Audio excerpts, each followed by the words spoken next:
un peu une fois pour une Afrique unie.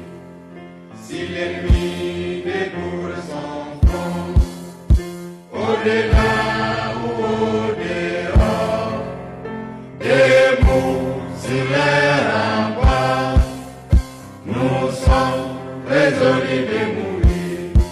J'ai entendu avec émotion, avec gravité, les paroles de l'hymne national du Mali, qui nous rappellent que dans ce pays digne de Modibo Keïta, l'un de mes nombreux modèles, il est dit, il est stipulé que nous sommes résolus à mourir pour l'Afrique.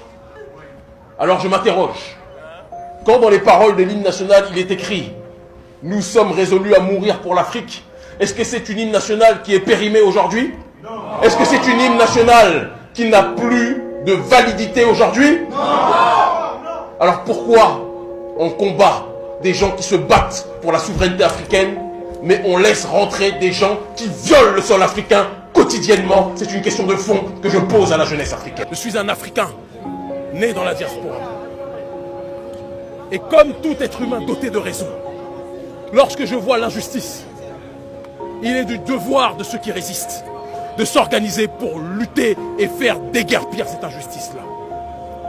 La France colonise l'Afrique francophone ou l'Afrique de la zone franc sans honte, sans gêne, sans pudeur.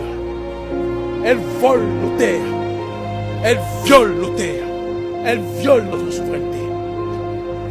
Elle nous pille. La monnaie éco, je n'ai pas de problème avec la monnaie éco.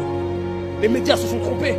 Mon problème est que certaines personnes veulent adosser à la monnaie éco la réalité structurelle du franc CFA. Et veulent faire en sorte que les mécanismes du franc CFA régissent les mécanismes de la nouvelle monnaie éco. Et nous disons non. Nous disons que nous ne voulons pas que la nouvelle monnaie soit arrimée à l'euro et soit liée au trésor français. De la même façon que nous disons que nous ne voulons plus de la présence des bases militaires françaises.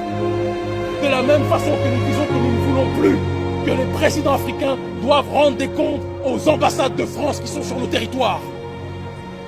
Les seuls comptes que le président doit rendre, c'est au peuple et au peuple uniquement. En l'honneur de Winnie Mandela, en l'honneur de Modibo Keïta, en l'honneur du roi Béhanzin, en l'honneur de Thomas Isidore Sankara, en l'honneur de Myriam Makeba, en l'honneur de la reine Zinga, en l'honneur de Patrice Emery Lumumba, en l'honneur de ceux qui se sont sacrifiés